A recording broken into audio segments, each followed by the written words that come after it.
Ray Horner with you in our studios. Dr. Joe Congeni, Sports Medicine Center at Akron Children's Hospital. And Joe, gosh, a lot to talk about this morning. I guess let's go right to the big news that broke late yesterday afternoon out of Minnesota's Teddy Bridgewater.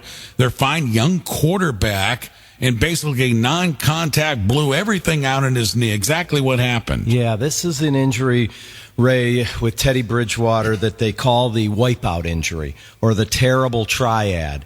Total dislocation of the knee. This is known around the country, really, because it was in a national championship game as the Willis McGahee injury. A lot of people remember, so you put it in context of that kind of injury. This is a year and a half, 2 years. This is really a blow. Wow. And, this is where, injuries mean so much to a team. They built so much of their team around this kid, and he's going to be out for a while. It's really a tough injury. So what happens is, it's not just the kneecap, the whole knee dislocates. And so when it dislocates, the knee, when it shifts, tears the ACL, tears the MCL, tears cartilage in the knee. And the big thing is we call for the cart. Remember yesterday the first reports were they were getting him to the emergency room because you can actually tear the blood supply, the artery in the middle of the knee. We don't mess around. When we get a wipeout, a Willis McGahee injury on the sidelines, we call for the cart and take him out to an emergency room because they could even tear the blood flow to the knee. Jeez. It's really, really a big deal. The whole knee needs to be reconstructed, not just as simply as the ACL. And yeah, this does put his career at a little bit of risk, and at the very least, Ray, it's going to be a long time. That was my question. What are the odds of him coming back and performing at an NFL level?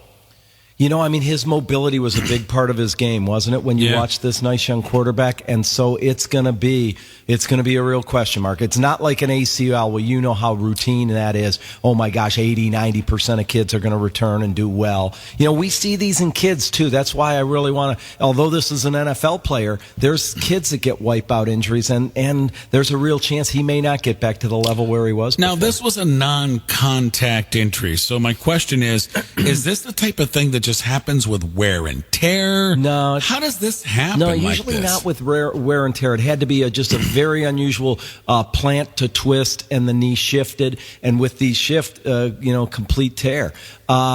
It usually does occur with, this is one, isolated ACLs are normally non-contact. Nobody hits them, most ACLs. But wipeouts are more often somebody getting hit. In fact, we were just looking up with Willis McGahee who hit him for Ohio State in that big championship game. I think Tony was saying it was Will Allen was the cornerback. So usually there is a hit with this. That is a little bit unusual part about this, but definitely what they're saying. They brought the card out and everything. It was the wipeout, the knee dislocation. I saw that this morning. Dr. Joe Congeni with us, Sports Medicine Center, Akron Children's Hospital. Now, also out of the NFL this week, another quarterback, and this was Tony Romo. 3 plays into their preseason game, takes a shot to the back or an awkward slide.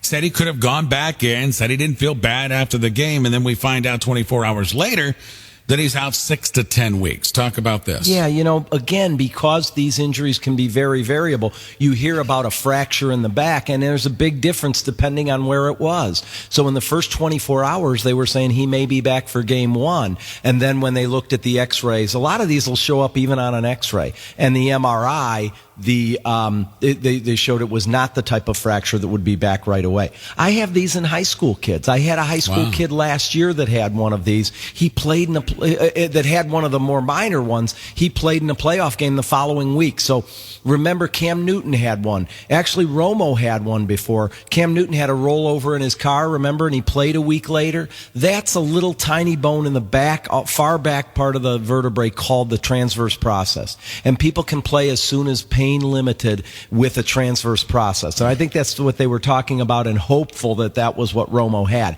No, he had, and this has been documented in all the news sources, a compression fracture. And so the rectangular part of the vertebrae that you see on an x-ray, it kind of gets crushed like a can. Usually it's the upper part of the vertebrae that gets crushed down.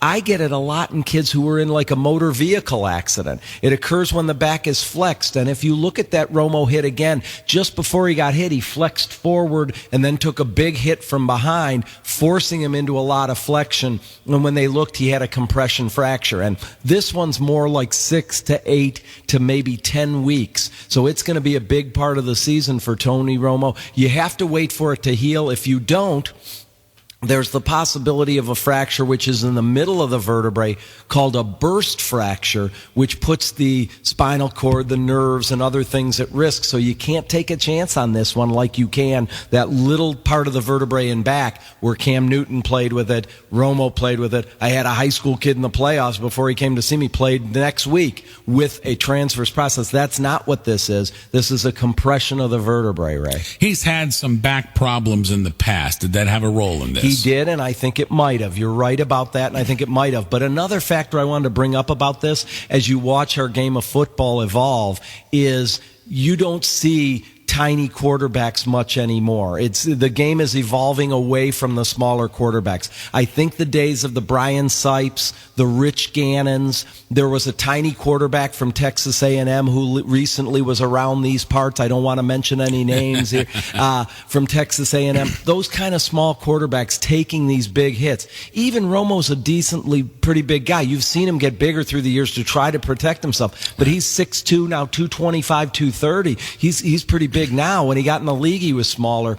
And so even at the high school level where I hang out a lot, the college level, we see the bigger quarterbacks now. It's hard for the smaller quarterbacks, smallish guys. They take big hits now from big DNs, linebackers at full speed and things, and it's hard to hold up. And is that a part? Is his previous back injury a part for Romo? Is it getting to the point, I see this all over the internet, where he's getting near calling it a career with all the injuries he's had? And the evolution of the position too, with the play action fakes and the rollouts, the quarterback is becoming more of a weapon, so they're taking more hits per game. You have to be at least a little mobile in the pocket, don't you, in the game we see these days? Let alone the dual threats who run a lot, let alone a guy like RG3 who got away with it in college and definitely didn't get away with it in the pros, did he? No. And so he's learning from Hugh, but we'll see as the season goes on, can he stay away from those big hits? Although he's big and very athletic,